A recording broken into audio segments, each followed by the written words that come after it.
Who's the first person that comes to mind when you think of The Legend of Zelda? Not a character, but a developer, a creator, someone who's synonymous with the franchise. I'm guessing most people would think of Shigeru Miyamoto, and for good reason. He is the father of Zelda. The stories of how he was inspired by his adventures through fields and caves as a child have been told time and time again. But Miyamoto has taken a backseat in recent years, while another man has taken over the reins and has become the face of Zelda. Eiji Aonuma. Now, a lot of Zelda fans probably already know about Eiji Aonuma. He's been all over Nintendo's E3 presentations, live streams, and Nintendo Directs. While he isn't truly a household name, his work on the Zelda franchise is well documented, but not a lot of people know about how he got to where he is today, so let's take a look back and see what he was up to before Zelda. Eiji Aonuma grew up in the Nagano Prefecture in Japan and later attended the Tokyo University of Fine Arts and Music to study general design. At the time, he had no real interest in designing video games, presumably because they weren't as popular back then, but what he was interested in was 3D art. Aonuma loved crafting wooden dolls and traditional Japanese mechanical dolls called karakuri ningyo, going so far as to creating one of these dolls for his final project in college. Immediately after graduating, he got an opportunity at Nintendo where he was interviewed by Miyamoto, among others. Aonuma brought these karakuri dolls that he had built and unknowingly reproduced a similar experience Miyamoto had when he brought in his own bunch of toys during his interview with Nintendo's president at the time, Hiroshi Yamauchi. Who knows whether those dolls actually helped him get the job, but soon after the interview, Aonuma was offered a position as an artist, which he gladly accepted. Although Aonuma was fond of 3D art, he'd also studied 2D art as well, which aided him with his initial task at Nintendo. The first title he worked on was Mario Open Golf, also known as NES Open Tournament Golf in the States, where he was responsible for drawing and animating the expressive and colorful characters. He then went on to create art assets for a Satellaview version of Super Mario Bros. 2 called BS Super Mario Bros. USA Power Challenge in Japan. This version of Super Mario Bros. 2 was available as a weekly episodic download, which included improved art from the NES version as well as live radio broadcasts intended to give players hints and tips. It wouldn't be the last time Aonuma would work with the Satellaview, but more on that later. In the years between his efforts on NES Open Tournament Golf and BS Super Mario Bros. USA, Aonuma supported other development projects and helped with localization for a few games on the N64. Nintendo obviously recognized his talent, and Aonuma would soon get his chance to show off what he could really do when Nintendo gave him the opportunity to design and direct his own game, and that game was Marvelous. No, that's the actual name. Released in October of 1996, Marvelous Another Treasure Island was a very late game on the Super Famicom. This is most likely why it was never brought overseas, and it's a shame too because Marvelous does actually live up to its name. Thankfully it's been fully translated now, but before we dive deeper into this gem, we should see how development started. Like Aonuma himself, most of the team from Marvelous was comprised of young talent making their debut in the industry. These fresh faces would also be working on fresh hardware. Development for Marvelous started out on the Super Nintendo CD-ROM system that was being produced in partnership with Sony. Early on, with the added capacity of the CD format, there were plans for animated cutscenes, with the team going so far as to getting one done by an animation studio in Kyoto, but as the partnership between Nintendo and Sony fell apart, so too did any plans for these animated shorts. With the animations thrown out the window and the move back to the base Super Famicom being made, the team had to come up with some new ideas, and one of the core features of the title, the search system, was born because of this. With no further setbacks, development from that point on progressed smoothly through release.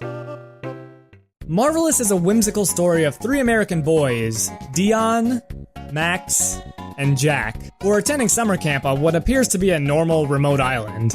What they don't know is that a slew of pirates has also recently just arrived on the island in search for the treasure of the fabled pirate Captain Maverick.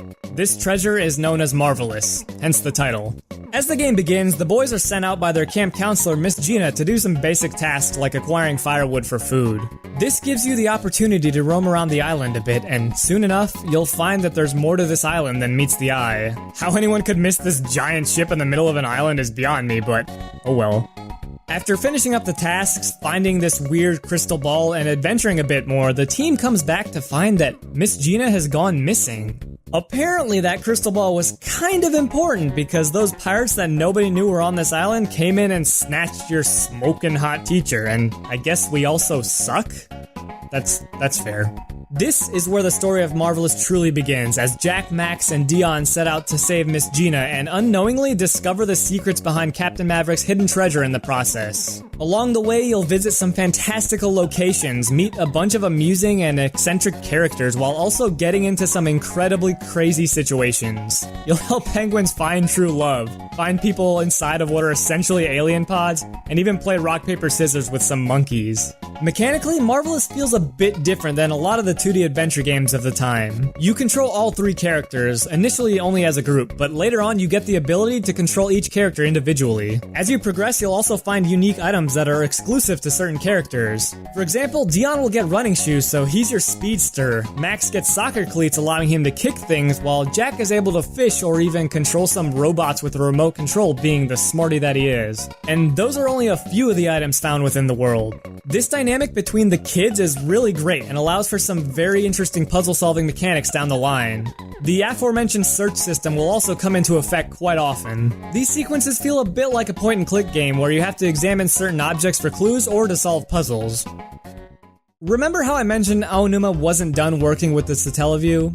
Well, Marvelous actually had 2 extra side stories that were released exclusively for the satellite service: BS Marvelous Time Athletic and BS Marvelous Camp Arnold. Time Athletic was released in January before the main game came out, and Camp Arnold was made available the months following Another Treasure Island's release. These 2 extra side stories were released to expand on the world a little bit, giving players an idea of what was going on as the kids were on their way to summer camp. They also included voice acting as well as an exclusive soundtrack. The team had plans for a full-on sequel on the Nintendo 64 as well, and planned to utilize the animated shorts that they weren't able to use on the SNES version, but as you can guess, that never panned out. Marvelous is one of those games that's hard not to love.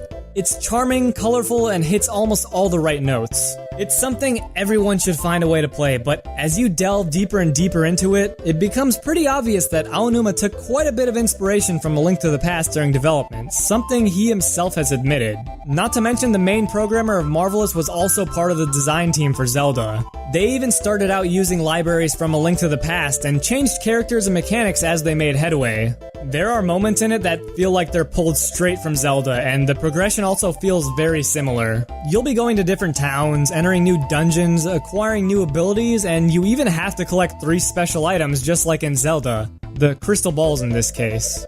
The biggest difference between the two other than the setting though is that Marvelous is a lot less action focused and much more puzzle heavy. But all these similarities may be the reason why Aonuma is working on Zelda today.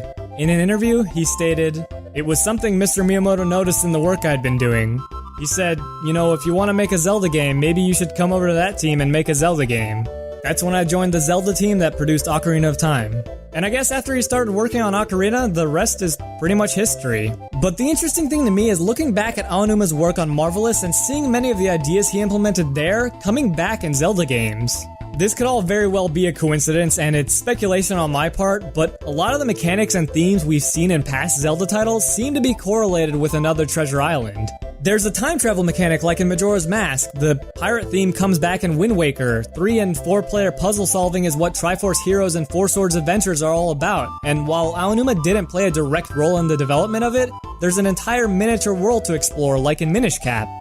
Whether or not these ideas were brought back intentionally or not, we may never know, but I definitely think it's cool to see.